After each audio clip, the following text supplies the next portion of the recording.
Let's recite Al-Fatiha, please.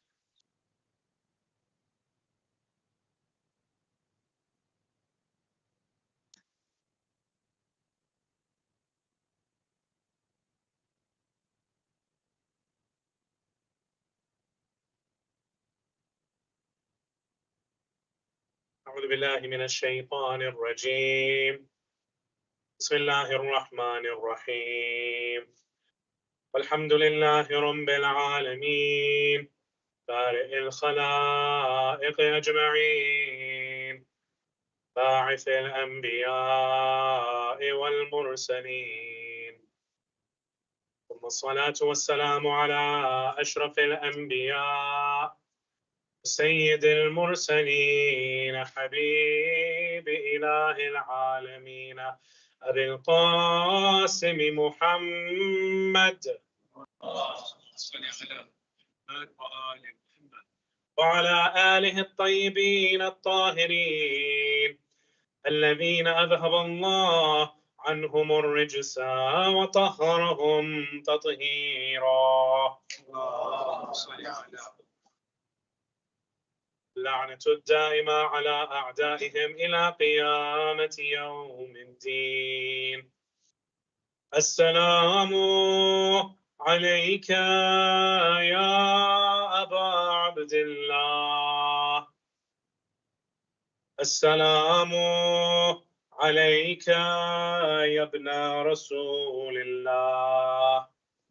يا غريب كربلاء، رزقنا الله في الدنيا زيارتكم وشفاعتكم في الدنيا وفي القبر وفي الآخرة. أما بعد، يقول الله في محكم كتابه وقرآنه المجيد وقوله الحق: أعوذ بالله من الشيطان الرجيم. بسم الله الرحمن الرحيم. وجعلوا لله شركاء الجن وخلقهم وجعلوا لله شركاء الجن وخلقهم وخرقوا له بنين وبنات بغير علم سبحانه وتعالى عما يصفون. بديع السماوات والأرض أنى يكون له ولد ولم تكن له صاحبة وخلق كل شيء وهو بكل شيء عليم. ذلكم الله ربكم لا إله إلا هو خالق كل شيء فاعبدوه وهو على كل شيء وكيل. لا تدركه الأبصار وهو يدرك الأبصار وهو اللطيف الخبير. آمنا بالله، صدق الله العلي العظيم. أفلح من يصلي على محمد وآل محمد. Second, louder salawat in honor of Imam Amir al-Mu'mineen.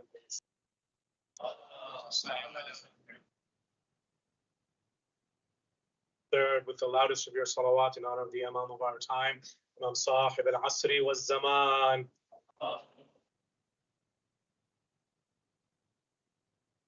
To brothers and sisters, Assalamu alaikum wa rahmatullahi wa barakatuh. Our discussion has led us into its third night. We started off with asking, why exactly do we need religion? Afterwards, last night, we looked at the proof for if there even is a God. Having now established that, we will now move on to the question of, well, since there is at least a God, for one, how many gods are there and which God is that?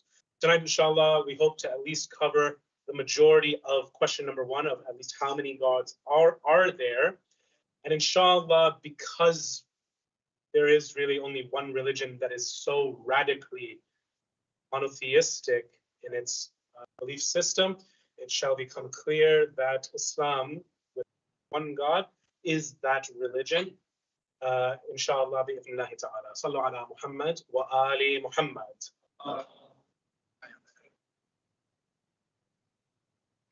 We start off with looking at the majority of human history. And we see that there is this tendency amongst various global cultures to tend towards polytheism and a many God structure, right? A pantheon of gods, you could say, right? From the Egyptians to the Hellenistic Greeks to the Romans to even some religions of today. You find that when you ask them, some of them, the ones that are still around today, how many gods do you really, really believe in? They'll tell you one. They said, then okay, ask, well, what about all of these other ones that you name? They say, no, these are, sometimes the explanation that they'll offer is that these are avatars or these nations. And they say that the need for this, or the reason why we believe in this, even though our highest scholars don't necessarily use them, they go towards the concept of Brahman, right? The singular God, or the unified entity in which all things exist. The reason why we go towards these other avatars or gods is the need for connection. That we want to be able to see and have this connection and really understand who we're talking to. And to a level, I can appreciate that. Who amongst us has not wished for that connection within their namaz, within their salah? In fact, I was told, and I've been contacted many times, so I'll mention this.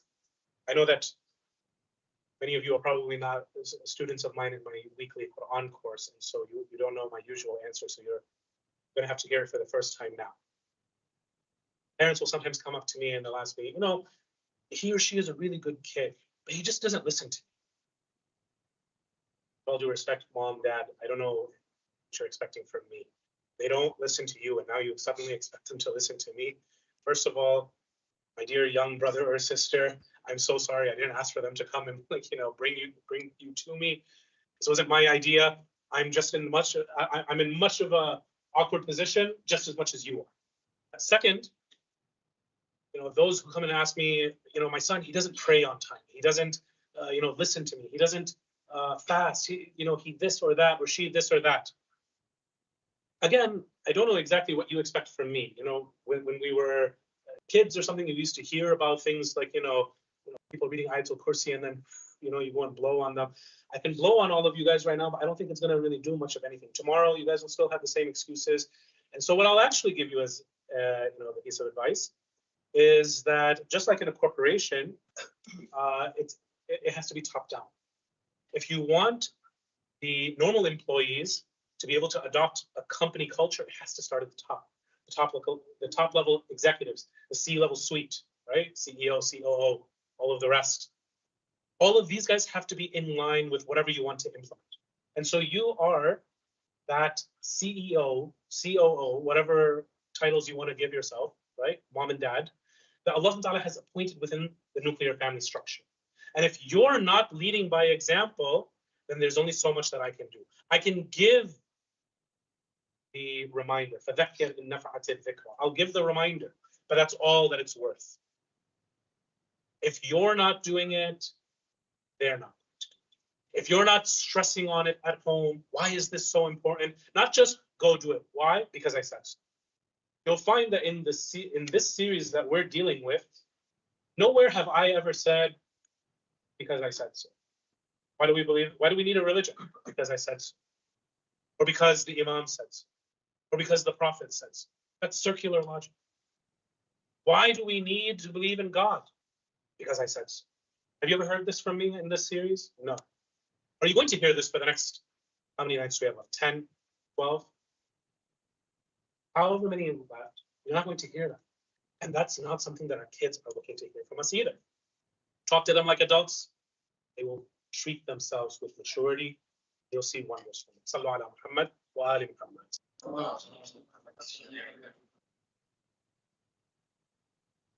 So we find this tendency, this want to go towards materialistic gods, a tangible God, right? A tangible idol of a God. And we don't blame them. But we, of course, do not keep idols. There's no picture that we keep of Allah. We don't, claim that we are, bowing down to, for example, that Arabic calligraphy of Allah or the 99 names. We don't even do sujood really to the Kaaba. It's just towards the Kaaba. That's Qibla. That's all it is. So when we come to how many gods are there, first and foremost, we have to go and start to remove this picture idea. Why? Because in our understanding, God is infinite. And for him to be contained within a form or a picture just does not logically compute. This does not make sense, at least in the Muslim mindset, for it to be God. Or how can the infinite be contained within a finite picture? This is something that we find from Imam Ja'far as-Sadiq alayhi salatu wasalam, as well as Imam Ali ibn Muhammad al-Hadi salawatullah wa salamu alayhima.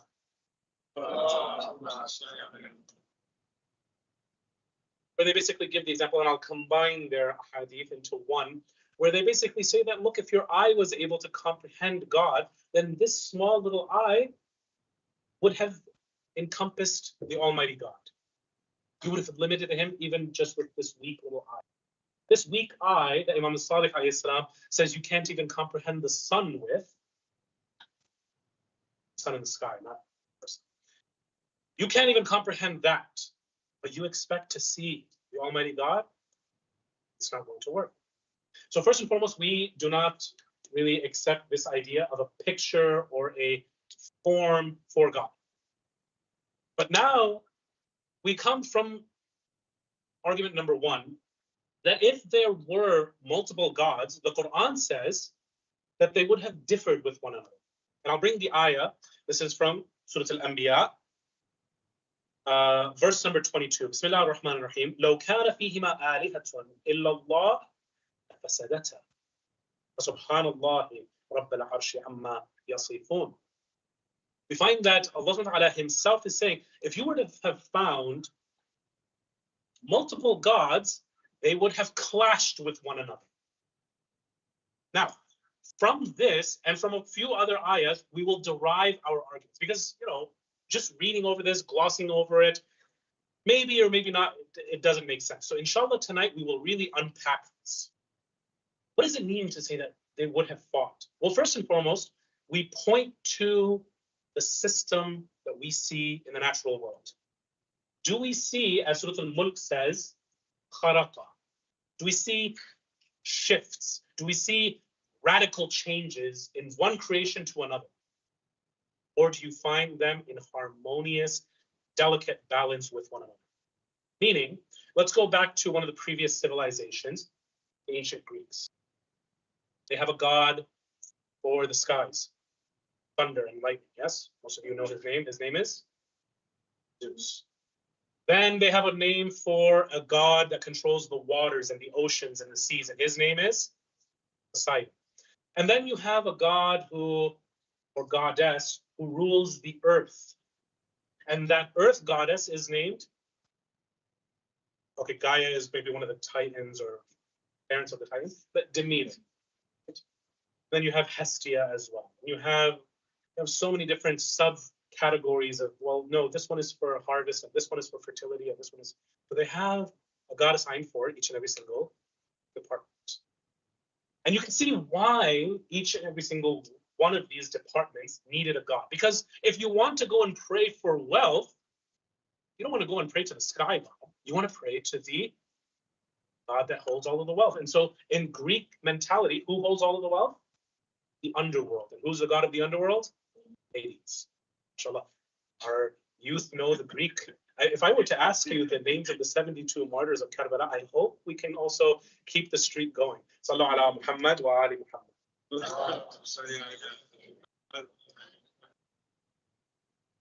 So if we have all of these different gods, a little bit of logic applied to what Allah Ta'ala's argument is, لَفَسَدَتَا. Let's see how this would have worked. We'll take the base argument of this multiple God theory and say that there are two gods. One God just works with everything related to the sky. The other God works with everything related to the earth. why would the earth god create things in his creation that help out the creations of the sky god? And vice versa, the one who creates the sky, why would he go and make his creation subservient and working in tandem with the earth god's projects? They'll go and say, you know what? Their plants and everything, this photosynthesis that they need, tell them to go look elsewhere, not my sun, okay? Not my clouds for the rain either. Go find it for yourself. Is that, coming out of the talk of hypothetical mythologies, in the real world, is that what you find?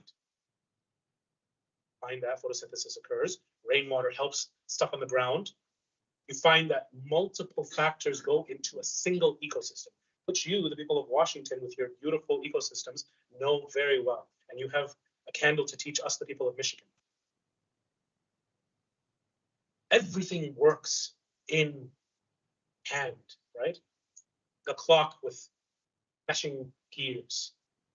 Everything works. Nothing is fighting with one another. You don't find, for example, a tree trying to grow, but not having the resources that it needs to grow. You don't find a fish under the sea being deprived of what it needs from the sun, even though it's underwater and this is all the way up in the sun. You don't find we, terrestrial creatures, being zapped out of the sky as soon as we go into the sky with airplanes. Everything works with each other. And so you find one contiguous system, one grand master design. And this goes, by the way, beyond the planet Earth, doesn't it? Earth is working together with other planets. As we mentioned yesterday, Jupiter, what's one of its many roles? What is the wisdom of Allah subhanahu wa ta'ala putting Jupiter where it is that we mentioned yesterday? To attract asteroids and meteors away from Earth using its gravitational pull. Remember? So the Earth is now working with other planets. You might even go and say, okay, fine, if there was one God in charge of Earth, and other gods that have, maybe taken charge of other planets.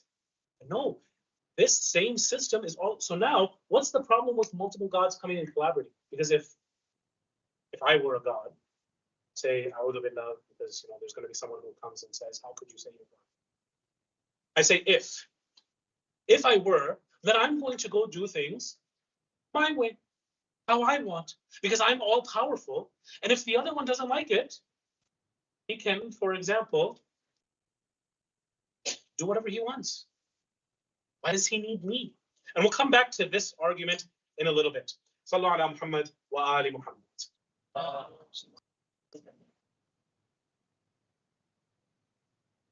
Find that there is one continuous system. And that if there were multiple gods, لَفَسَدَتَا, Surah Al-Anbiya says. Another one of these ayahs, what does it say? It says in Surah Al-Mu'minun, بَعْدَ أَنْ نَقُولَ أَعُوذُ بِاللَّهِ مِنَ الشَّيْطَانِ الرَّجِيمِ بِسْمِ اللَّهِ الرَّحْمَنِ الرَّحِيمِ. What does Allah subhanahu wa ta'ala say? He says, فَاتَّخَذَ اللَّهُ مِنْ وَلَدٍ وَمَا كَانَ مَعَهُ مِنْ إِلَهٍ إِذًا لَذَهَبَ كُلُّ إِلَهٍ بِمَا خَلَقَ وَلَعَلَى بَعْضُهُمْ عَلَى بَعْضٍ. What does this mean? We'll take the second part of the ayah that I just read first. We'll come back for another part of this ayah in a little bit. إِذًا لَذَهَبَ كُلُّ إِلَهٍ بِمَا خَلَقَ. Every single God would have gone and put reference on what he or she created. وَلَعَلَى بَعْضُهُمْ عَلَى بَعْضٍ. This word ala is also used in Surah Al-Qasas with Fir'aun, that he put himself above the people of, raised himself above. And each God would have competed and said, why should I go and, collaborate on this group project? My project is the best. You guys can be the rest. You don't have to go and work with me. I'm not asking you to work with me. But my project will be superb. I don't need anybody to do it.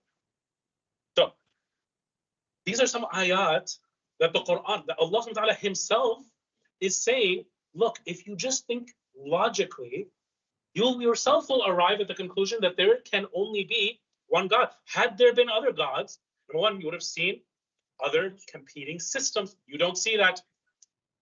The second argument comes to us in a wasiyah from Imam Ali ibn Abi Talib, salawatullah wa salamuhu alayhi. Our teachers say that this might have been either towards Imam Hassan alayhi salam or to his other son, Muhammad ibn Hanafiya.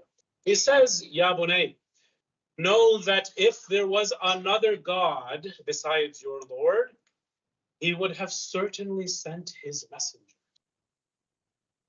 But all of the messengers that we do have, Imam Ali says, say consistently that there are how many gods? One. Consistently from the beginning, from Adam all the way till Khatam, you find this consistent message of Tawheed, that there is only one God, and there is radically only one God. So, when we say there could be two gods, maybe, well, Imam Ali Islam brings us an interesting conundrum. If this other God, it really truly exists, where are his messengers? He should also have messengers to go and do i'lan and say, hey, I'm here too. Now, maybe a question arises in our mind.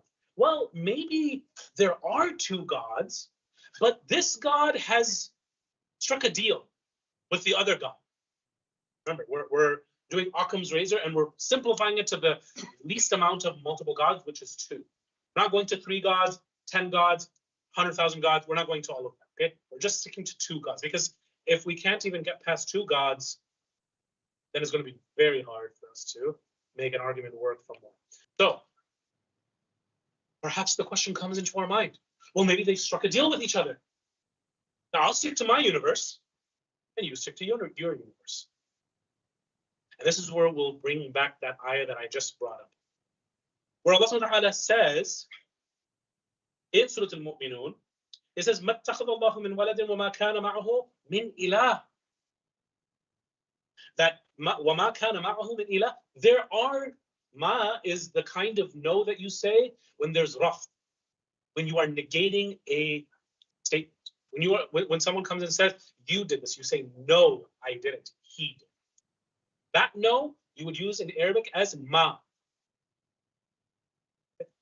He says, ma kana ma'ahu min ilah. So for the purpose of the argument, let's say, okay, fine. Let's further this argument, say that this God is only dealing with his universe. This one with his universe. The problem is, our God, who's running our universe, is saying things like this in Surah Al-Mu'minun, ayah number 91, where he says, ma kana ma'ahu min ilah. He's making the strong claim that there are no other gods in existence besides him. So now, walk with me down this train of thought for a moment. If this God is saying that, we ask a question, is he truthful or is he lying? Simple question, is he truthful or is he lying? If he's truthful, end of the conversation. If he's lying, we have 2 problems. Problem number 1. This is a God who lies. That kind of violates one of the qualities of God. God is the source of truth. He does not deceive and he does not lie. This is something innate within us.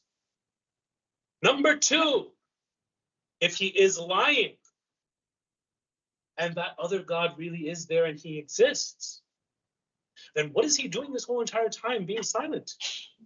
Imagine that you are a God and this other God keeps on saying each and every single day, he keeps on sending 124,000 prophets. He says there are 0 gods and I'll punish you if you even say there's another God. I'll throw you in punishment if you say there's another God. He is completely eviscerating your chance of existence and you're just taking it. You think it's cool? Such a God that takes this humiliation is not worthy of respect and does not deserve worship. So for this reason, from argument number 2's perspective, there is no second God. Let's now move on to argument number 3. بعد الصلاة على محمد وآل محمد. Have 2 more even louder salats.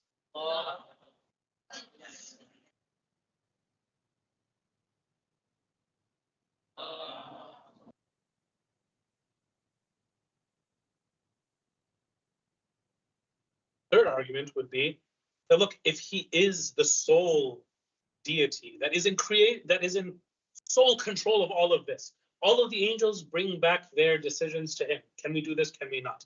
Is this person's heart allowed to beat the next beat or not? Right? Allah says in Surah Al-Rahman, كُلَّ يَوْمٍ هُوَ فِي شَأْنٍ. Every single day he is engaged in things that he and only he can do. So now, if this is the argument, that's a really, really powerful God. He's able to go and take care of all of this by himself. If there were two gods, and he needs to negotiate with the other God, hey, I'll take care of this part of the universe, you take care of that part of the universe. This introduces, in philosophy, what we call a need. And if you are a God with a need, you have a constraint. You are in need of an approval or a veto process or a vote with this other God. And you need that to be able to validate whatever action you are about to do. So now your free will is under checks and balances with another God.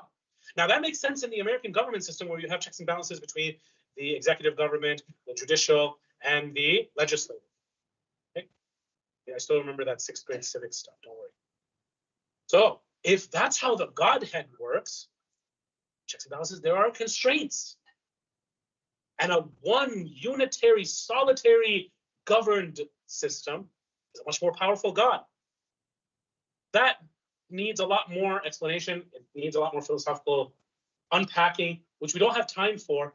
But I encourage you to, maybe inshallah on your drive home, to ponder on this. And inshallah, with Allah, salawat ala Muhammad wa ala Muhammad, we will move on to argument number 4. This time is short. We will summarize these 3 scenarios, and this will be argument number 4. In argument number 4, I want you to imagine the following 3 scenarios. Scenario number 1, you have 2 gods who are of equal power, and they both are in need of each other to bring this universe into existence. They are, let's say, codependent. They're in need of each other. We know, because of previous arguments that we've already established, this is not the case. Because Allah subhanahu wa ta'ala already said, if there were more than one God, لَفَسَدَتَا, they would have warred with each other. Right? So we already see that there is no inconsistency in the design. There's one single solitary design of the entire universe. And this is not what we can accept. So this one we already put off to the side. Scenario number 2. Scenario number 2 says that God number 1 is fully independent. God number 2 is dependent. He's a helper God. This is something that some sects of Christianity and Judaism argued at the time of Rasulullah sallallahu alaihi wasallam, and therefore an ayah was necessary for it to be revealed. Because many of us think that the Quran sometimes repeats itself. The Quran, and I'm willing to go and say this as now a student of the Quran, going into the Arabic language, going deep into the tafasir of multiple schools of thought, the Quran never once repeats itself. Not once. There are subtle differences, and they're all because of the context that surah is in, and they bring forward a new message each and every single time. So to be reductive and to go and say, oh, the Quran is just repeating itself, that's to go and throw out the beautiful nuance that Allah subhanahu wa ta'ala, the author, has put into it. So what exactly has the Quran said? The Quran says, الصلاة على محمد وآل محمد.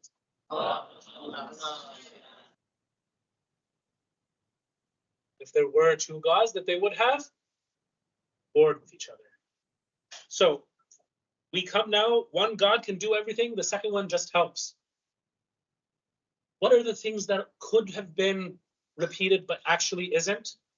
Each and every single time that Allah subhanahu wa ta'ala says, there is no son to me.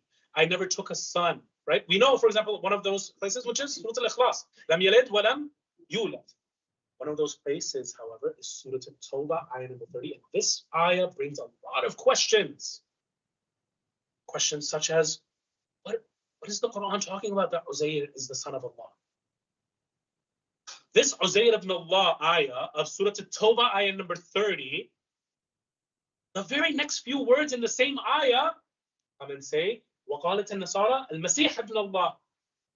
So there is an equivalence by Allah subhanahu wa ta'ala being made, that the same way that the Christians are saying the Masih is the son of Allah, the same way these Yahud, or to be more specific, الذين, the Rahbaniyin, ibn al-Hajj, say Uzair ibn Allah.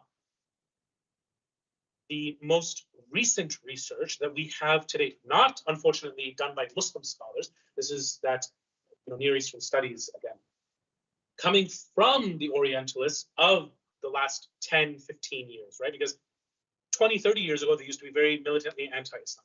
10, 15 years ago, they've had a new appreciation for the Arabic language, and they're starting to come and see proofs within the Quran that we never even saw. What is one of these proofs? Uzair ibn Allah.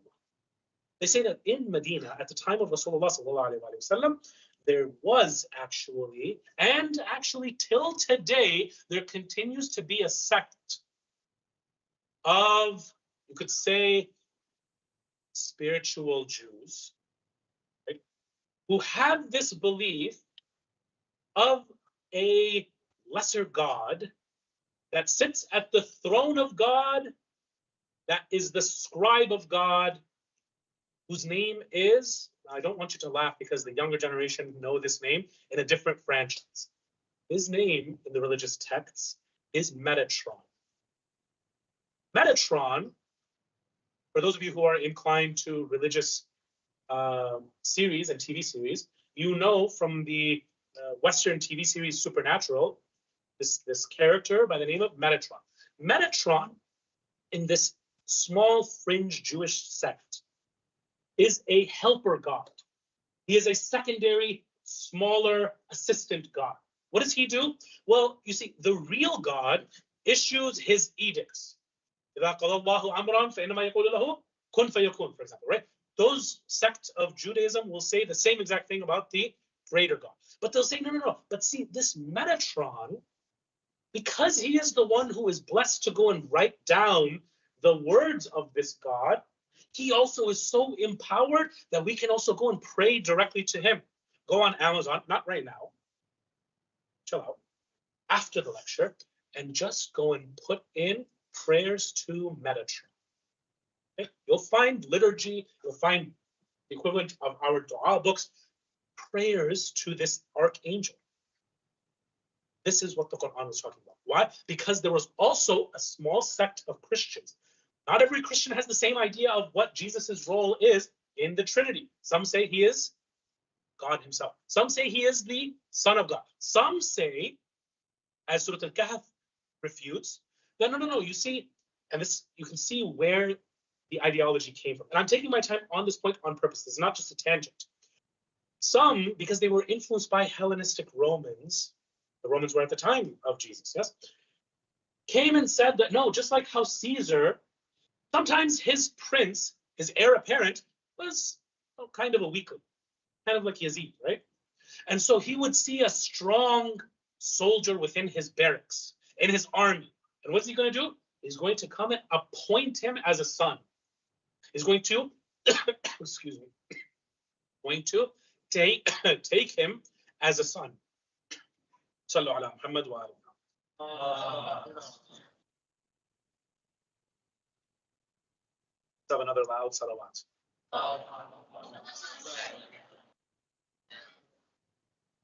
It said, just like how Caesar, if he saw weakness in his own son and he wanted to go and make one of the army officers his officialized son, this is how God did. He saw Christ was a very amazing, purified human being, and so he naturalized him as his son. This is actually something that you find even today.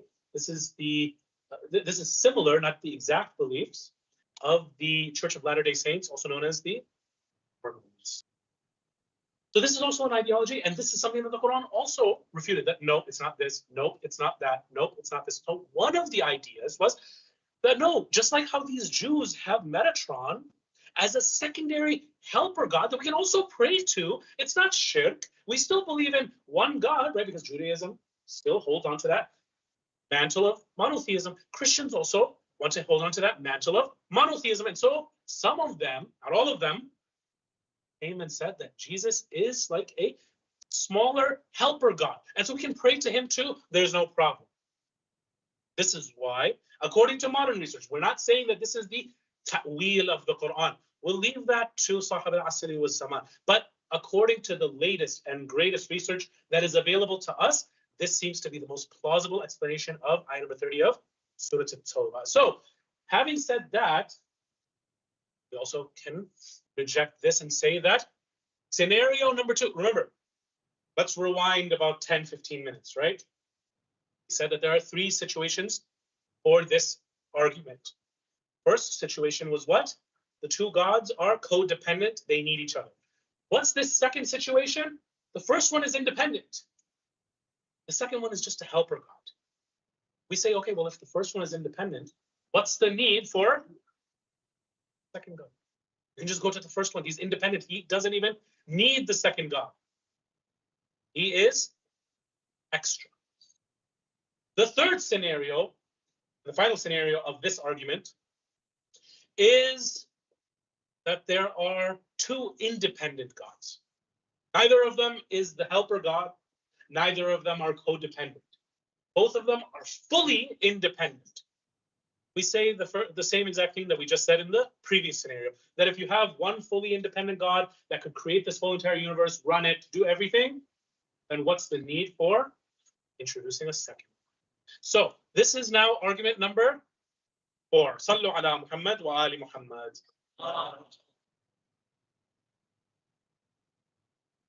See that the arguments are so easy for us that some of us are falling asleep. So let's have another second, louder salawats. No, brothers and sisters, when I say louder, I mean I want the walls to shake. Sallu ala Muhammad wa ali Muhammad.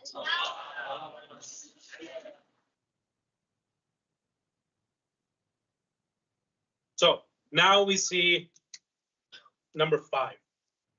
We say that if there were parts of God, or I'm sorry, if you say that there are 2 gods, yes, this is called the argument from the gaps. The argument from the gaps, right? The atheists have an argument called what? The God of the gaps. We have an argument within Tawheed called the God, or the argument from the gaps. What does this mean? We look to the dualists, and there have been many dualists from history up until now, yes? They say that there have always been 2 gods, and both of these gods have always been in existence. The philosophical term for this is called sempiternal. Okay? 2 sempiternal beings that have always been in existence, never been created. There was never a beginning. Okay. We say, is there a difference between these 2 gods? They have to say yes, because if they say no, and they are identical, and there's absolutely nothing to differentiate them apart from each other, there's only one God. There is no difference. If I give you 2 pictures, both of them are of me, right? And one of them, I have a birthmark over here. You could say, okay, yeah, let's go and play the game of, but what's over here and not over here in this picture. But if they're both the same, you can say, okay, yeah, this is the same person. They're not even twins. They are the same person. In twins, what do we do, especially if they're identical? Try to look for some kind of a marking factor to go and make sure that, I'm really talking to this one and not that one.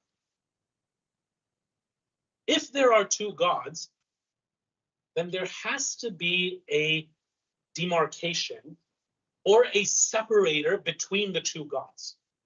There has to be. And because God is above space and time, we can't exactly just assign them space-time coordinates. Okay, yeah, that one's sitting over there, that one's sitting over there. God is the one who created space-time. So this doesn't even apply to God. But now in your mind, you have to go and bring some kind of a divider. Guess what? If you say, O dualist, that there have always been only 2 beings in existence from eternity, then guess what also has to be there from eternity? Can you guess why we call this the argument from the gaps? That gap, or that separator, or that demarcation, or that birthmark, or that whatever has to also be there from eternity. Meaning, 3 beings that are sempiternal. And we're not going to go too far into this, but in Hausa, this now goes even deeper and it becomes an infinite regress. Now, when there are three, there has to be a difference between this and the marker. There has to be a difference between that and the marker. The argument now becomes that this God is now, this is now argument 5, but 5.1, let's say, right? This God now is himself plus the marker, because that differentiates him. God number 2. And God number 2 is himself plus the marker, so that he's differentiated from God number 1. What this does, and by the way, these are not just, arguments that we just came out of nowhere in the house, right? There are long, long debates of Imam Ja'far Sadiq alayhi salatu wasalam. This is known as Hadith al-Halillah. You can find this on alislam.org. If you try to go and put this on Microsoft Word, by the way, I warn you, this will turn into 35 pages. So be ready for a long, good read. But it's a very good read. This Indian physician who was an atheist goes from atheist to agnostic to a polytheist to a theist to a deist to a muwahhid to a Muslim to a mu'min who believes in Imam Ja'far Sadiq alayhi salatu wasalam, all within the length of a Microsoft doc that is 35 pages long. Sallu ala Muhammad wa ali Muhammad.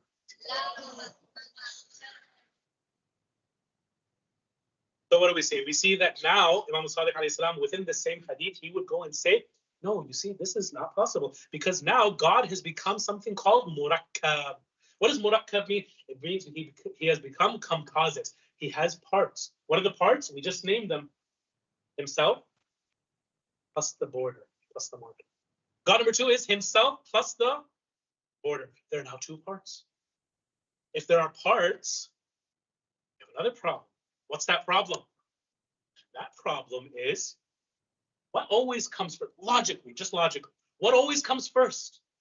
The part or the whole?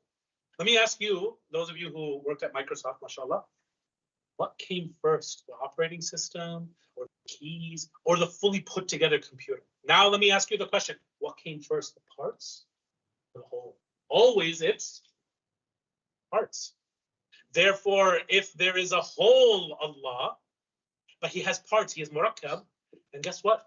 Those parts came into existence before the whole. Who was there to go and create these parts? Who was there to create an assembled Allah? That means that there must be someone before the parts. Or at least, if not even, let's not even go over there. The parts exist before the whole, meaning that part is God. This is argument number 5.1. Now let's go to 5.2. This is beautiful. This is beautiful. Let's now come to 3 gods. Whether you want to say that it's one God, 3 in 3 personalities, right? As our dear brothers and sisters in Christianity like to say, let's take these 3 personalities, no problem. However you want to go and imagine them, right? We've already discarded space-time coordinates, okay? Whatever the difference is, there has to be some kind of a barrier. Argument 5.2 says that the barrier, is it weaker or stronger than the, let's say, Father and the Son? Is the border weaker or stronger? Or is it the same?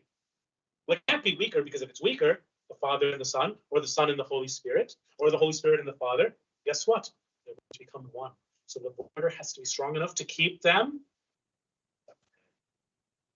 Well, if this border between the Father and the Son and the Holy Spirit, we don't need to keep on making the argument, right?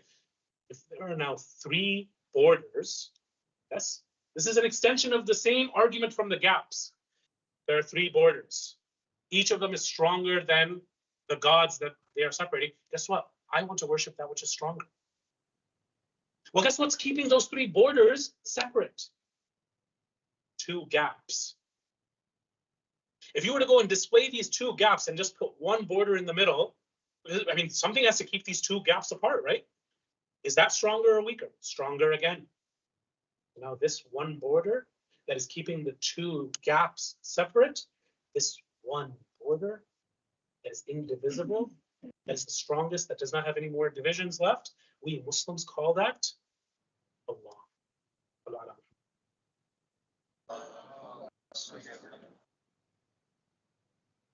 Hope it makes sense. If not, inshallah, it's being recorded and you can follow along with the later recording. So now we move on to the last 2 arguments, argument number 6 and argument number 7. Actually, we already covered argument number 6 within 5.2. So argument number 7 is that these dualists, they usually had a problem. Why did they need 2 gods? Because they couldn't target the problem of evil. And so they had to come up with a god of good and a god of evil.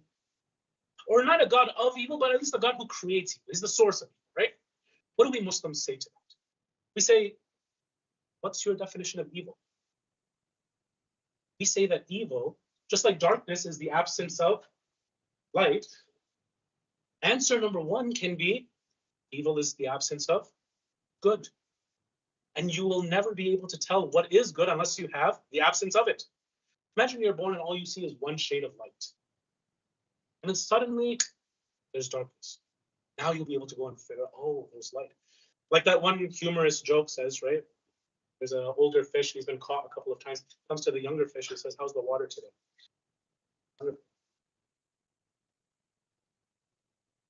So if you don't know the environment that you're in, you'll be able to tell.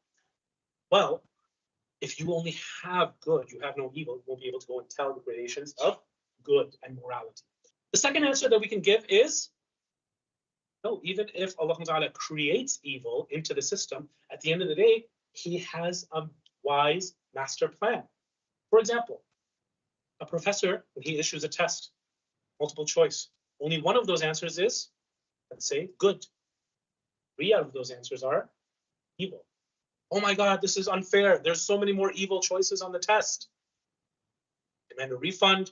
I demand all of my student loans to be paid. Of course, now Joe Biden has done that, so we'll go and pick it for something else. But the point is, universities use this all the time. It's fine. We say, no, this is how you go and train the young student so that he knows how to differentiate the right answer from the wrong answer. Now he has to go and show his work.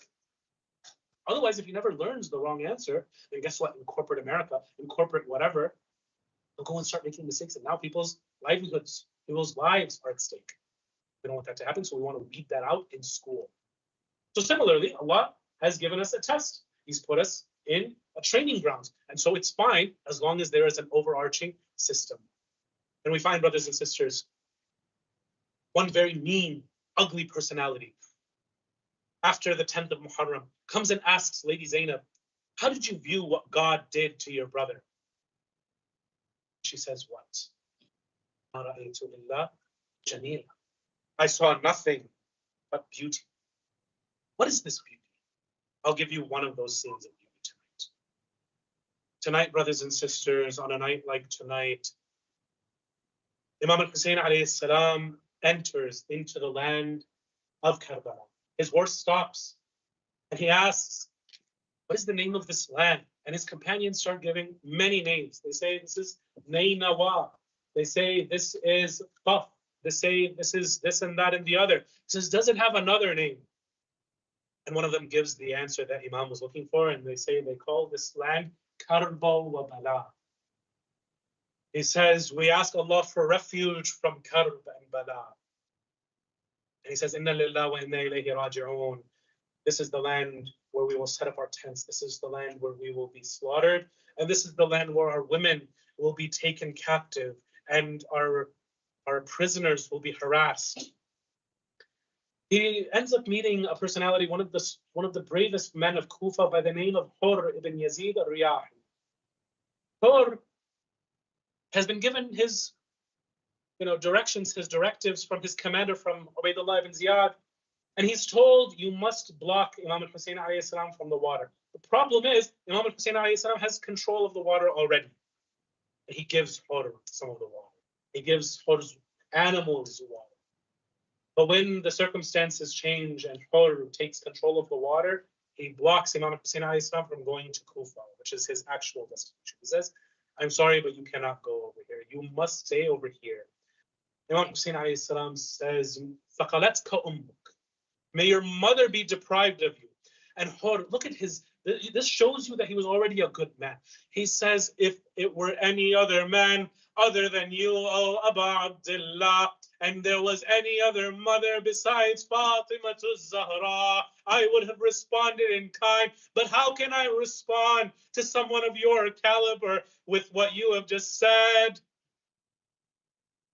Imam Hussein alayhi salam says, "Oh Hur, it has become the time of namaz. Do you want to lead or shall I?" He says, "How can we lead when you are Ibn Rasulullah? How can we lead you? Please lead us." This is what happens on the 3rd of Muḥarram, on a night like tonight, on a day like tomorrow. Eventually you find that on the morning of Ashura, Hur bin Yazid al-Riyahi is now going back and forth between himself. And there are many who come to him and they say, Hur, if we had been asked before today, who is the bravest, who is the strongest, who's the most valiant in all of Kufa, we would have had no trouble naming your name. But today we see you in dire straits. What's wrong? He says, I see myself in between Jannah and Nar. I see myself between Dunya and Akhirah. I don't know what I should do. Should I stay with what the Khalifa says, or should I go to what my heart says and be with my Imam? He, of course, doesn't say all of this, but this is going on within his heart, and his heart is burning. He eventually takes his son and he takes a few men from his camp. He runs to the other side towards Imam Hussein alayhi salam. But the army of Imam Hussein, Abu Fadl Abbas, they see him coming and they see a soldier coming and they don't want to be given a surprise attack. And so he says to Imam Hussein alayhi salam, can I go and defend him? Imam says, wait. The way how Hur was approaching, he was coming with his hand on his head and he was riding and he was running towards Imam Hussein alayhi salam. As he gets closer, he comes on his knees and he crawls. He says, Sayyidi, ya Abdullah, is there any chance of forgiveness? He says, there is of course forgiveness for you. Allah has forgiven you, O Hur. And I have forgiven you, O Hur. He says, but there's one more person I want to ask for forgiveness from, because I denied her and I denied the children from the water. He says, who is that, O Hur? He says, I want to go to my master, Sayyida Zainab. He says, you have my permission to go to the women's tents. Sayyida Zainab comes out with all of the women out of the tent, and he comes and lowers his head. And again, he asks and weeps and says, please, is there any chance of forgiveness? Sayyida Zainab comes from that family that is used to forgiveness. And she says, of course, Hur. Hur says, please, Ya Aba Abdullah, Ya Abu Fadl Abbas, masters, please allow me the honor and my son the honor, that because we blocked you from the water, give us that honor that we are the first to sacrifice our lives in your way. Hur wants his son to die first so that he knows he dies on this right path. And so he sees his son killed by the enemies of Allah.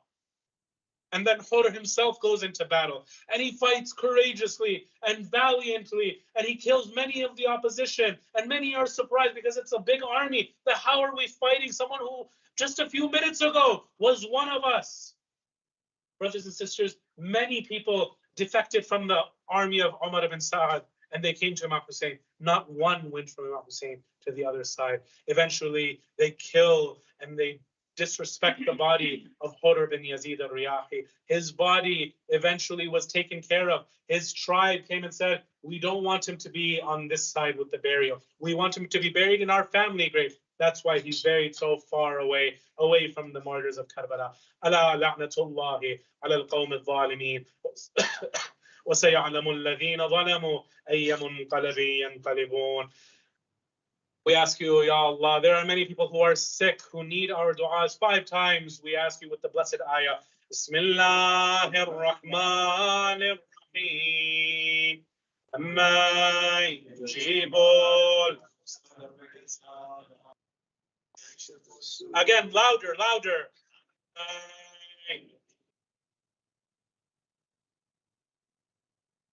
شفاء المرضى أما لقضاء الحوائج أما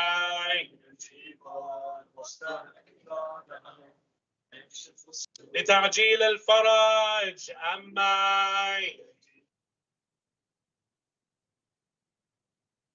اللهم إنا ندعوك باسمك العظيم الأعظم 10 times يا الله يا الله يا الله يا الله يا الله يا الله يا الله.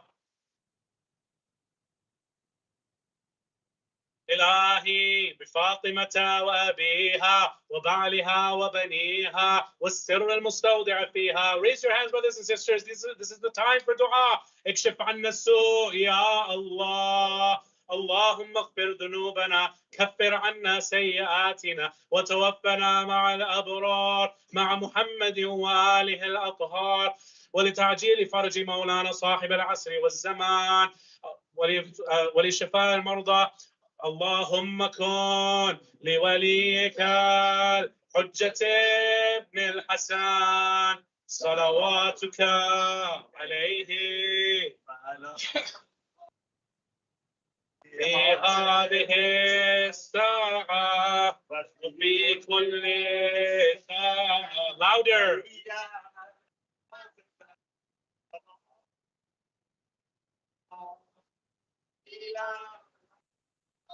حتى تسكنه أرضك وتمتعه فيما تريده برحمتك يا الرحيم. لتعجيل الفرج، كشف هذه الغمة عن هذه الأمة، تعجيل فرج مولانا صاحب العصر والزمان، ولشفاء المرضى ولخصوص الشهداء والعلماء. نقرأ سورة المباركة الفاتحة مع الصلوات.